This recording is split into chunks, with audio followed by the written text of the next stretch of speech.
కాబట్టి ఈ యొక్క బోధ మహాత్ములు సనాతన ధర్మాన్ని మహనీయులు ఎందరో ఈ మార్గంలో నడుచుకొని వారందరూ ధరించినటువంటి యొక్క చక్కటి యొక్క గురుమార్గం కృషి న్యాయ మార్గము. ఇటు మార్గాన్ని మనకు మన పెద్దలు ఎంతో వాళ్ళు ఎంతో అవిశ్రాంతముగా ఇటు దీని ఎంతో కృషి చేస్తూ అశరీర పద్ధతిలో వీళ్ళంతా కూడా ప్రయాణించినారు. వారు ఎందుకంటే ఇది పరోపకారం మీద శరీరంగా భావించి చేయవలసినటువంటి యొక్క కృషి ఉంది. దీన్ని ఏమి ఆశ లేకుండా ఎటువంటి కోరికలు లేకుండా ఇటు మార్గం నడుచుకున్న మన పెద్దలంతా కూడా అమృతానంద నాగేంద్ర వారి యొక్క గురుదేవులైనటువంటి పరమానంద శంకరనారాయణ సద్గురు స్వాముల వారి దగ్గర వెళ్ళి చతుర్వేద శుశ్రూషలు చేసి ధర్మార్థ కామ మోక్షములను చక్కగా అనుసరిస్తూ ఇటు యొక్క అశరీర సాంప్రదాయ పద్ధతులను చక్కగా విచారించి గురుముఖంగా తెలుసుకొని అటు యొక్క బోధను వచన రచనల చేత వరశిష్యులకు తెలియజేస్తూ వారు ఉన్నంత కాలము వారి యొక్క శిష్యుల ఇండ్లకు వెళ్ళి వారు పెట్టింది తిని వారికి బోధ విమర్శలు కోరకుండా కూడా శరీరంపై ధ్యాస లేకుండా వారి దగ్గర ఉంటూ వారి ఇంట్లో ఏది ఉంటే అది వాళ్ళు పెట్టినటువంటిది తింటూ ఆ గురువాక్కులు ఏవైతే ఉండవో వీళ్ళకు చదువు సందే లేదు కాబట్టి వారికి బాగా చెప్పాలనే ఉద్దేశంతో మన ఆరోగ్యాన్ని కూడా లెక్క చేయకుండా అక్కడ ఉంటూ వాళ్ళకి ఎంతో చక్కగా బోధ వచనం ద్వారా చెప్పుకుంటూ వచ్చినాడు. ఈ వచనము శరీరం ఉన్నంత కాలమే చెప్పగలుగుతాము. రచన చేస్తే నా శరీరానంతరం కూడా ఇది ఎప్పటికీ ఉంటుందనే ఉద్దేశంతో మళ్ళీ వారు గురువు దగ్గర విచారించి తెలుసుకున్నటువంటి భావాలను చక్కగా ఆ యొక్క గ్రంథం లోపల ఆత్మానాత్మ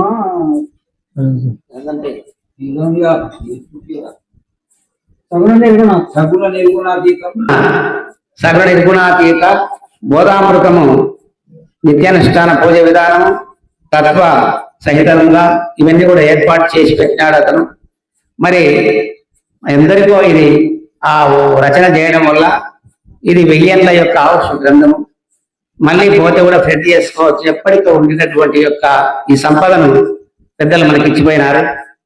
మనం ఉన్నటువంటి వాళ్ళని కూడా వాళ్ళు ఎంతో అశరీర సాంప్రదాయాన్ని తెలుసుకొని పరోపకారం మీద శరీరముగా భావించి మంచి సేవ చేసి మనం ముందు వచ్చినారు కాబట్టి మనం అట్టి ధర్మాన్ని మనం కూడా ఎట్లుండాలి అంటే పెద్దలు మహనీయులు భూమానంద స్వామి వారు చెప్పినాడు, మాట సత్యం నడత లేకున్నా మేటైన గురిని సూటిని వద్ద చులకనవునన్న మాటలద్భుత పలుకులను బహుకూటకము తన హృదయ కపటము మాట వినయము నుండు గోముఖ సాటి వ్యాఖ్యల చర్యపరులకు చెప్పకూడదు పూర్ణబోధన్న ఈ 30 నరులకు విప్పి చెప్పిన విషదపడదన్నా అని చెప్పి నారాయణ గురుపీఠ వ్యవస్థాపకులైనటువంటి శ్రీ శ్రీ భూమానందవతి నారాయణ సద్గురు స్వాముల వారు ఇట్టి దాని సిద్ధాంత పరిస్థితి తత్వరూపంలో ఎంతో బాగా చెప్పినాడు.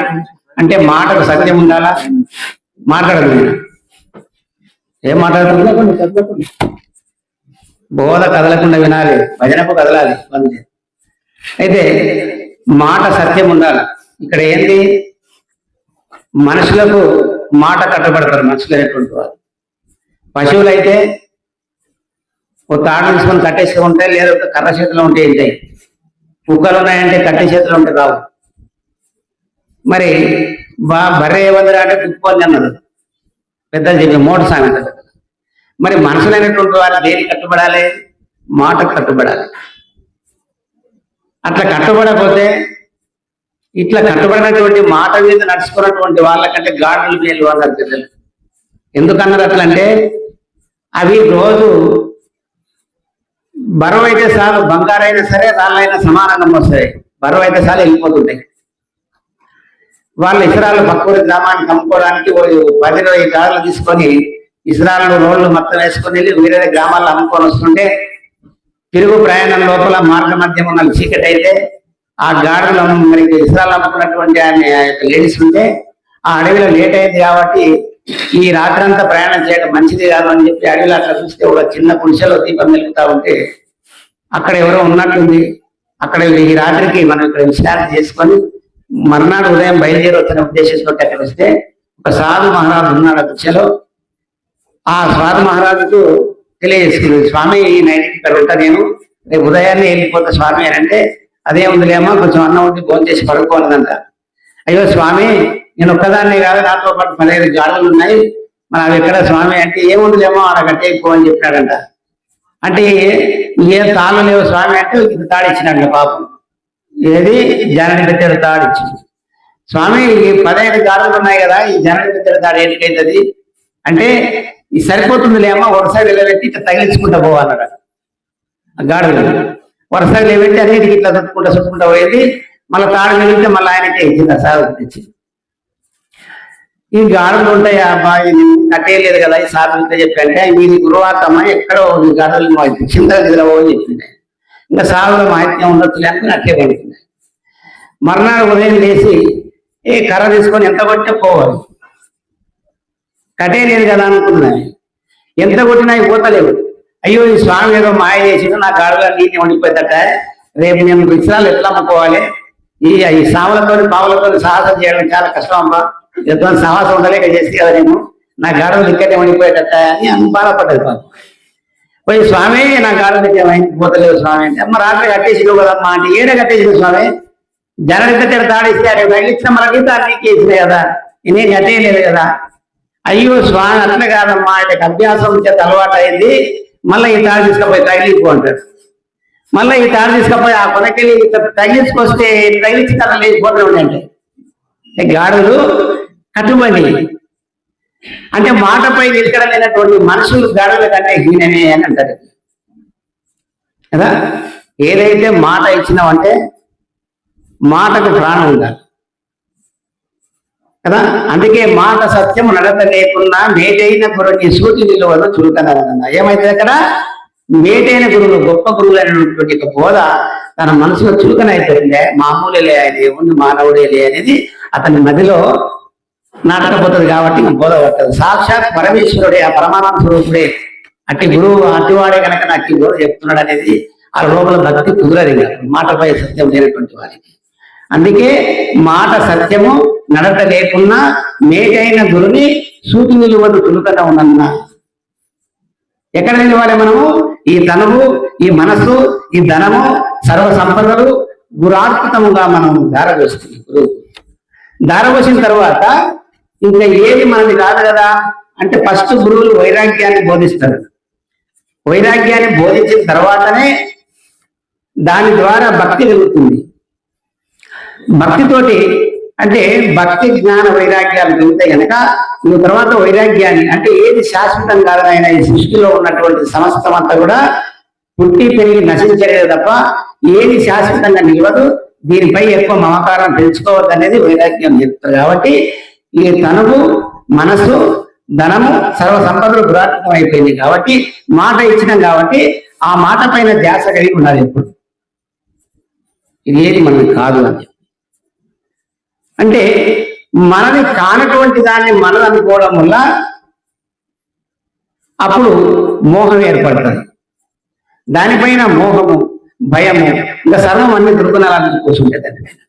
కాబట్టి అట్టిది ఏదైతే గురువు ఇచ్చినటువంటి సొమ్ము ఇది గురువుదే, ఇది గురుసేవగా భావించాలి. అంటే ఈ గృహము గురువుదే, ఈ భూములు, ధనము సమస్తము గురుస్వరూపమే. గురువు అనగా మానవ మాత్రుడు కాదు, గురువు అనగా ఒక్కడే. ఈ సర్వ ప్రపంచానికి జగత్తుకంతటి కూడా గురువు ఒక్కడే. ఆయన ఏకపాదం నిలిచినటువంటి వాడు, మరి సర్వంతర్యమైనటువంటి వాడు, అశరీరుడు. మనకు సద్గురువు, ఆ సద్గురువు యొక్క అశరీరికి శరీరం లేదు కాబట్టి ఈ గురు స్వరూపంలో వచ్చి మనకు బోధ చేస్తూ ఉంటాడు. కాబట్టి అటువంటి పరమాత్మ స్వరూపుడైన నమ్మకం కలిగి ఉండాలా అంటే ఇచ్చినటువంటి దానిపైన ఆశ లేకుండా ఉండాలి, దానిపైన నడత ఉండాలి.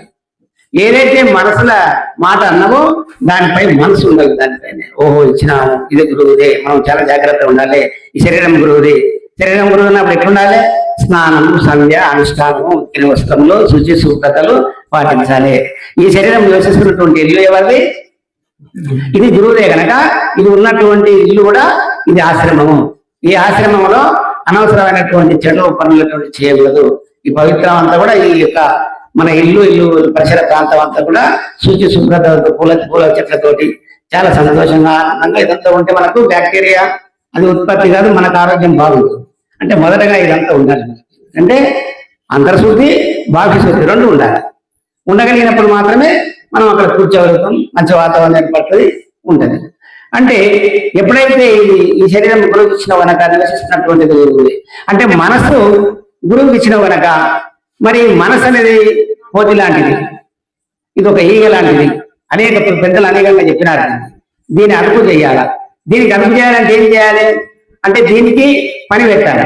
గురుమంత్రం అనేది చెప్పాలి. దీనికి గురుమంత్ర జపము, స్నాన సంధ్య అనుష్ఠానం అయిన తర్వాత ఈ గురుమంత్ర జపము ఎప్పుడు మనసులో కూర్చున్నా, లేచినా, పడుకున్నా ఎప్పుడు అది జరుగుతూనే ఉండాలి మనసులో కదా. అది జరుగుతూనే ఉండాలి ఎప్పుడు కూడా. ఈ మనసుకు అది జరుగుతూ ఉండాలి. ధనము అంటే ఏంటి? ధనము అంటే తెలివి. మరి ఈ యొక్క తెలివిని కూడా ఎట్లుండాలి తెలుసుకోవాలి. సంసార ధర్మాలను ఉపయోగిస్తూ పరమార్థాన్ని కూడా మనకు ఉన్నటువంటి ఖాళీ టైంలో పెద్దలు రాసేటటువంటి యొక్క గ్రంథాలు చదువుతూ, సద్గ్రంథములు చదువుతూ, పెద్దల యొక్క సేవ చేస్తూ, ఆత్మీయుల యొక్క ఆదరణ నడుస్తూ, ఇట్లా ధర్మ మార్గముల నడుచుకునే ప్రయత్నం మొట్టమొదటిగా చేయాల్సిన ధర్మం ఉంది. అందుకు మరి మాటకు సత్యం ఉండాలి. చీటికి ప్రాణము రాలు, అంటే చీటి మొత్తం రాసిన తర్వాత కింద సంతకం పెట్టకపోతే చెల్లదు. ఓటికి మానమే ప్రాణం, ప్రాణమైన ఇస్తుంది కానీ మానం దొరుకుతుంది. అట్లా ఈ యొక్క మాటకి ఈ కట్టుబడి నడుచుకోవాలని చెప్పి మన పెద్దలు చాలా చక్కగా చెప్పినారు. మన పెద్ద మహనీయులంతా కూడా ఇటు ధర్మాన్ని మన పెద్దలంతా తెలుసుకొని మన వరకు వచ్చింది కాబట్టి మనమంతా కూడా ఇటు ధర్మాన్ని చక్కగా విచారించి తెలుసుకొని అశ్రద్ధ చేయకుండా చాలా చక్కగా భక్తి, శ్రద్ధ, జ్ఞాన, వైరాగ్యముల చేత సర్వాన్ని విచారిస్తూ అశరీర పద్ధతిలో మనమంతా ప్రయాణించాలని చెప్పి నేను తర్వాత మళ్ళీ చెప్తా. ఇప్పుడు ఉన్నటువంటి వాళ్ళ ముందు చెప్తాం. ఇప్పుడు మొట్టమొదటగా సన్మానం అందుకున్నటువంటి శ్రీ శ్రీ పరమా